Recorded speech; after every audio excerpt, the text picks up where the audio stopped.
الحمد لله وحده والصلاة والسلام على من لا نبي بعده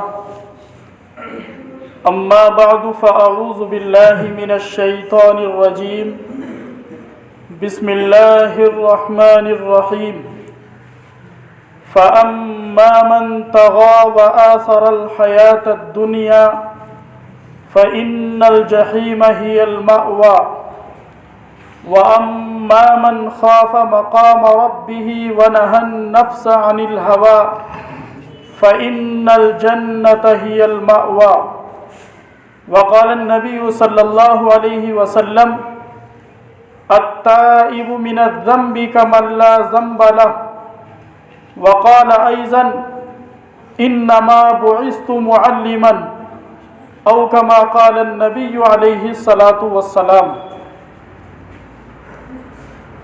قرآن کریم کی جو آیات آپ کے سامنے تلاوت کی گئی ہے یہ 30ویں سپارے کی آیات ہے۔ سورہ نازعات کی آخری آیتیں ہیں۔ ان آیات کے اندر اللہ تبارک و تعالی نے 2 قسم کے لوگوں کا تذکرہ فرمایا ہے۔ ایک تو وہ لوگ ہیں جو سرکشی کی زندگی گزارتے ہیں، نافرمانی کی، ہٹ دھرمی کی زندگی گزارتے ہیں۔ اللہ رب العزت ایسے لوگوں کے بارے میں ارشاد فرماتے ہیں کہ جو سرکشی کی، نافرمانی کی زندگی گزارتے ہیں ان کا ٹھکانہ تو جہنم ہے۔ دوسرے قسم کے وہ لوگ ہیں کہ جن کے دلوں کے اندر اللہ کا ڈر، اللہ کا خوف ہوتا ہے اور وہ قیامت کے دن اپنے پروردگار کے سامنے کھڑا ہونے سے ڈرتے ہیں اور شریعت کے خلاف کام کرنے سے اپنے آپ کو بچائے رکھتے ہیں، تو اللہ رب العزت فرماتے ہیں کہ ایسے لوگ جنت کے مستحق ہوں گے، ان کا ٹھکانہ جنت ہوگا۔ اللہ رب العزت ارشاد فرماتے ہیں فَأَمَّا مَنْ طَغَى، بہرحال وہ شخص جس نے سرکشی کو اختیار کیا، نافرمانی کو اختیار کیا، ہٹ دھرمی کو اختیار کیا، وَآثَرَ الْحَيَاةَ الدُّنْيَا، اور دنیاوی زندگی کو ترجیح دی، آخرت کو بھلا دیا، دنیا کو ہی سب کچھ سمجھ بیٹھا۔ اللہ نے انسان کو دنیا کے اندر آزمائش کے لیے بھیجا، اللہ نے دنیا کے اندر انسان کو امتحان کے لیے بھیجا، اللہ نے انسان کو دنیا کے اندر آخرت سنوارنے کے لیے بھیجا، اللہ نے انسان کو دنیا کے اندر اس لیے بھیجا تاکہ وہ نیک اعمال کر کے رب چاہی زندگی گزار کے جنت کا مستحق بن جائے۔ لیکن اللہ فرماتے ہیں کہ جو شخص سرکشی کی زندگی اختیار کرتا ہے، نافرمانی کی زندگی اختیار کرتا ہے، وَآثَرَ الْحَيَاةَ الدُّنْيَا، اور دنیاوی زندگی کو ترجیح دیتا ہے، اس کی نگاہوں کے سامنے صرف دنیا ہے، دنیا کی زندگی ہے، دنیا کی خواہشات ہے، دنیا کے کام کاج ہے، نہ اسے قرآن سے مطلب، نہ اسے حدیث سے مطلب، نہ اسے قیامت سے مطلب، نہ اسے قبر کی زندگی سے مطلب، نہ اسے اللہ کے سامنے جواب دینے سے مطلب، اسے تو صرف دنیا چاہیے، دنیاوی زندگی میں مگن ہو کر وہ زندگی گزارتا ہے۔ اللہ فرماتے ہیں فَإِنَّ الْجَحِيمَ هِيَ الْمَأْوَى، ایسے لوگوں کا ٹھکانہ جہنم ہے۔ آگے اللہ رب العزت ارشاد فرماتے ہیں وَأَمَّا مَنْ خَافَ مَقَامَ رَبِّهِ، اور بہرحال وہ شخص جو اپنے پروردگار کے سامنے کھڑا ہونے سے ڈرتا ہے کہ کل قیامت کے دن مجھے اپنے پالنہار کے سامنے کھڑا ہونا پڑے گا، اس کے سامنے نیکی اور برائی کا جواب دینا پڑے گا، زندگی کے اندر جو نعمتیں اللہ کی طرف سے مجھے ملی، ایک ایک نعمتوں کے بارے میں سوال کیا جائے گا اور ان نعمتوں کا حساب دینا پڑے گا۔ وَأَمَّا مَنْ خَافَ مَقَامَ رَبِّهِ، जो शख्स अपने परवरदिगार के सामने खड़ा होने से डरता है, वनहन नफ्स अनिल हवा, और शरीयत के खिलाफ जो उमूर है, शरीयत के खिलाफ जो बातें हैं, अपने नफ्स को उन उमूर से, उन नाजायज कामों से रोके रखता है। अल्लाह फरमाते हैं फ़इन्नल जन्नत हियल मअवा, कि ऐसे लोगों का ठिकाना जन्नत है। मालूम कुरान करीम की आयत से यह हुआ कि इंसान को ये फिक्र करनी चाहिए और हर वक्त ये सोचना चाहिए कि मुझे दुनिया के अंदर भेजा गया, एक दिन मुझे अपने पालनहार के सामने खड़ा होकर हिसाब व किताब देना पड़ेगा। ये 50 साल की जिंदगी, ये 60 साल की जिंदगी, एक एक नियमत के बारे में अल्लाह के सामने हिसाब देना पड़ेगा। जवानी कहां गुजारी, बचपन कहां गुजारा, बुढ़ापा कहां गुजारा, एक एक नियमत के बारे में अल्लाह को हिसाब देना पड़ेगा। खुश नसीब है वो इंसान, खुश नसीब है वो अल्लाह के बंदे जिनके दिलों के अंदर ये एहसास होता है कि एक दिन हमें अपने पालनहार के सामने खड़ा होना पड़ेगा, और वो बुराइयों से अपने आप को बचाते हैं, रोकते हैं, अल्लाह की नाफरमानी से रुकते हैं, नबी अलैहिस्सलातु वस्सलाम की नाफरमानी से अपने आप को बाज रखते हैं, शरीयत के खिलाफ जो बातें हैं, शरीयत के खिलाफ जो काम है, उन तमाम कामों से अपने आप को मुकम्मल तौर पर बचाते हैं। बड़े खुशकिस्मत है वो लोग। अल्लाह रब्बुल इज्जत ऐसे लोगों को कल क़यामत के दिन जन्नत के अंदर मकाम अता फरमाएगा।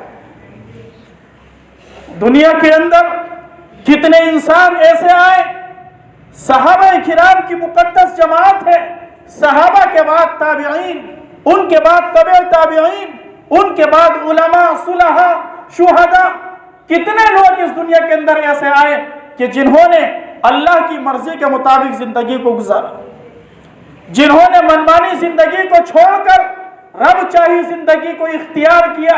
अल्लाह ने उनकी दुनिया को भी कामयाब कर दिया और आखिरत वाली जिंदगी को भी कामयाब कर दिया। दिलों के अंदर अल्लाह का डर, अल्लाह के सामने खड़ा होने का एहसास पैदा होना, खुदा की कसम ये बहुत जरूरी है। बड़े मकाम वाले हैं अल्लाह की बारगाह में, और खुशकिस्मत है वो लोग कि जिनके दिलों के अंदर अल्लाह का डर होता है, जो हर वक्त अल्लाह के सामने खड़ा होने से डरते हैं कि हमें अपने मालिक के सामने खड़ा होना है, एक दिन सारी जिंदगी का हिसाब व किताब देना है। उनकी आंखों से आंसू टपकते हैं, अल्लाह की बारगाह में आंसू बहाते हैं। बड़े खुशकिस्मत है वो लोग। और ऐसे लोगों को अल्लाह तबारक व तआला दुनिया ही के अंदर मग़फ़िरत की बशारतें सुना दिया करता है, दुनिया के अंदर चैन और सुकून की जिंदगी अता फरमा देता है जो लोग रब चाही जिंदगी गुजारते हैं। एक बहुत बड़े अल्लाह के वली गुजरे हैं, हजरत मौलाना अहमद अली लाहौरी रहमतुल्लाह अलैह, मुफस्सिर कुरान थे। बड़ी खिदमत हजरत ने कुरान करीम की जबरदस्त मुफस्सिर थे और बहुत ही नेक और बरगुज़ीदा शख्सियत थी हजरत। उनके बारे में लिखा है कि अल्लाह के खौफ से, अल्लाह के डर से हर वक्त उनकी आंखें तर रहा करती थी, उनकी आंखों से आंसू टप टप जारी रहते थे। उनका इंतकाल हो गया। इंतकाल के बाद ख्वाब में किसी ने देखा और मालूम किया कि ए अहमद अली लाहौरी, अल्लाह की बारगाह में तुम्हारे साथ क्या मामला किया गया। तुम दुनिया के अंदर इतना रोया करते थे, हमें तो उम्मीद है कि तुम्हें माफ कर दिया गया होगा, तुम्हारी मग़फ़िरत कर दी होगी। बताओ अल्लाह की बारगाह में जब तुम्हें पेश किया गया तो अल्लाह ने तुम्हारे साथ क्या मामला किया। तो हजरत मौलाना अहमद अली लाहौरी रहमतुल्लाह अलैह फरमाने लगे कि भाई फरिश्ते मेरे पास आए और कहने लगे कि चलो अल्लाह के दरबार में चलो। मुझे अल्लाह के दरबार में पेश किया गया। जैसे ही अल्लाह के दरबार में मुझे पेश किया गया, मैं ज़ारो कतार रो रहा था। अल्लाह ने पूछा कि ए अहमद अली लाहौरी क्यों रोता है। इतना सुनना था कि मैं और ज्यादा रोने लगा। मेरे जिस्म पर कपकपी तारी हो गई और लर्जा तारी हो गया। मेरे जिस्म के रूप के खड़े हो गए और मैं ज़ारो कतार रो रहा था। अल्लाह ने फिर कहा कि ए अहमद अली लाहौरी क्यों रोता है, तू दुनिया के अंदर भी रोया करता था, आज हमारी अदालत में आ गया, हमारे कठघरे में खड़े होकर भी रो रहा है। अल्लाह ने फरमाया कि ए अहमद अली लाहौरी, जब तू दुनिया के अंदर रोया करता था, तेरा रोना हमें इतना पसंद आया कि उस रोने की वजह से हमने तेरी मग़फ़िरत के फैसले फरमा दिए। इसी पर बस नहीं, उलमा ने किताबों के अंदर लिखा है, अल्लाह ने आगे फरमाया कि ए अहमद अली लाहौरी, सिर्फ तेरी ही मग़फ़िरत नहीं की गई, तेरा रोना, तेरे आंसू का जारी होना, तेरी ये अदाएं हमारी बारगाह में इतनी कबूल हुई और इतनी पसंद की गई कि जिस कब्रिस्तान के अंदर तुझे दफन किया गया, उन तमाम मुर्दों को भी हमने माफ कर दिया। अंदाजा लगाइए कि जो शख्स अल्लाह की दरबार में खड़ा होने से डरता है, उसकी आंखों से आंसू टपक जाते हैं, वो आंसू खुदा की कसम बड़े कीमती होते हैं, बड़े कीमती होते हैं। अल्लाह ने आगे फरमाया वनहन नफ्स अनिल हवा, के शरीयत के खिलाफ जो काम है, शरीयत के खिलाफ जो बातें हैं, उन कामों से, उन बातों से जो शख्स अपने नफ्स को रोकता है, फ़इन्नल जन्नत हियल मअवा, कि उस शख्स का ठिकाना जन्नत के सिवा कुछ नहीं है। लेकिन आज हमारी जिंदगी के अंदर कितने ऐसे काम हैं जो शरीयत के खिलाफ है, हम समझते नहीं हैं, थोड़ी देर के लिए सोचते नहीं हैं कि एक दिन हमें जिंदगी का हिसाब अल्लाह को भी देना है, अल्लाह की बारगाह में खड़ा होना है, एक एक नियमत के बारे में सवाल किया जाएगा और पूछा जाएगा कि बताओ हमने फला नियमत से तुम्हें मालूमाल किया था, उस नियमत का इस्तेमाल तुम किस तरह करके आए। मनमानी जिंदगी गुजर रही है। इंसान जो सुबह को उठता है, शाम तक अल्लाह की नाफरमानी में डूबा हुआ है, शाम से लेकर सुबह तक उसकी रात जो गुजरती है वो भी अल्लाह की नाफरमानी में गुजरती है। हम मुसलमान हैं, हमारा नाम मुसलमान वाला है, कुरान पर हमारा ईमान है, हदीस पर हमारा ईमान है, अल्लाह पर हमारा ईमान है, लेकिन हम जिंदगी मनमानी गुजार रहे हैं। हमने इस बात का इकरार किया है ला इलाहा इल्लल्लाह, अल्लाह के अलावा कोई माबूद नहीं है। हमने इस बात का अहद किया है अल्लाह के अलावा कोई रोज़ी देने वाला नहीं है। ला इलाहा इल्लल्लाह, हम इस बात के इकरारी हैं कि औलाद देने वाली जात सिर्फ अल्लाह की है। हम इस बात का इकरार करते हैं कि अल्लाह के अलावा कोई बिगड़ी बनाने वाला नहीं है। हम इस बात का इकरार करते हैं कि अल्लाह के अलावा परेशानियों को हटाने वाला कोई नहीं है, लेकिन फिर भी मनमानी जिंदगी गुजार रहे हैं। रब चाही जिंदगी को छोड़कर मनमानी जिंदगी गुजारी जा रही है। और अल्लाह ने पहले किस्म के लोगों का तस्करा किया, फ़अम्मा मन तग़ा व आसरल हयात दुनिया। इन आयात का मिस्दाक अल्लाह हमारी हिफाजत फरमाए, आज मुसलमान कौम बन रही है। फ़अम्मा मन तग़ा, कि जिस शख्स ने सरकशी को इख्तियार किया, नाफरमानी की जिंदगी को इख्तियार किया, वआसरल हयात दुनिया, और दुनियावी जिंदगी को तरजीह दी, फ़इन्नल जहीम हियल मअवा, ऐसे लोगों का ठिकाना जहन्नम है। हम थोड़ी देर के लिए सोचे, थोड़ी देर के लिए सोचे कि हमारी तवज्जो, हमारी सोच आखिरत पर है या दुनिया पर है। सुबह को जब उठते हैं तो हमारी निगाहों के सामने दुनिया होती है, जब बिस्तर पर आराम करने के लिए लेटते हैं तो दुनिया के ख्यालात हमारे दिल पर गर्दिश करते हैं, हमारे जहन के अंदर गर्दिश करते हैं और दुनिया के बारे में हम सोचते हैं। हमें थोड़ी सी इतनी फुर्सत नहीं मिलती कि बिस्तर पर लेटने के बाद सुबह से लेकर शाम तक जो जिंदगी गुजरी है उसका हम मुहासबा करने वाले बन जाए, उसे जांचने वाले बन जाए कि हमने जिंदगी को किस तरह गुजारा है, हमें जिंदगी किस तरह गुजारनी चाहिए थी और हमने जिंदगी किस तरह गुजारी है। थोड़ी थोड़ी सी खुशी के मौके पर हम अल्लाह को भूल जाते हैं, नबी अलैहिस्सलाम को भूल जाते हैं, नबी अलैहिस्सलाम की शरीयत को پس پشت ڈال دیتے ہیں۔ گھر کے اندر بچے کی پیدائش ہوئی، اس کا عقیقہ ہوا، اس عقیقے کے اندر کیا ہے؟ اللہ کو بھول گئے، نبی کو بھول گئے، شریعت کو بھول گئے، قرآن کو بھول گئے، اور ہم کون؟ ہم مسلمان ہیں، ہم مسلمان ہیں۔ گھر کے اندر کسی کی شادی قرآن کی دھجیاں اڑا دی جاتی ہے، شریعت کو بالائے طاق رکھ دیا جاتا ہے، اور من مانی زندگی گزاری جاتی ہے۔ جو قوم اس طرح زندگی گزارتی ہے اور کہتے ہیں کہ میاں شادی کے 1-2 دن ہوتے ہیں، 1-2 دن تو منمانی زندگی گزارنے دی جائے، کون سا کچھ بگڑ جائے گا؟ میرے بھائیوں، پتہ نہیں اللہ کو کون سی ادا ناپسند لگ جائے اور بری لگ جائے اور تمہاری زندگی تباہ اور برباد ہو جائے۔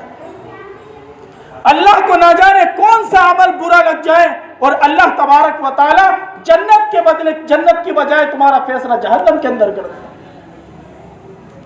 تھوڑی سی خوشی کی خاطر پوری زندگی خراب ہو جاتی ہے۔ اس لیے میرے ایمان والے بھائیوں، اللہ فرماتے ہیں وَأَمَّا مَنْ خَافَ مَقَامَ رَبِّهِ وَنَهَى النَّفْسَ عَنِ الْهَوَىٰ فَإِنَّ الْجَنَّةَ هِيَ الْمَأْوَىٰ، کہ جس شخص کے سینے کے اندر اس بات کا ڈر ہوگا کہ وہ ایک دن اپنے پالنہار کے سامنے کھڑا ہوگا اور اس نے اپنی خواہشات کو منمانی زندگی نہیں گزاری ہوگی اور خلاف شریعت امور کو اس نے انجام نہیں دیا ہوگا، تو اللہ فرماتے ہیں کہ ہم ایسے لوگوں کو جنت کے اندر داخل کریں گے۔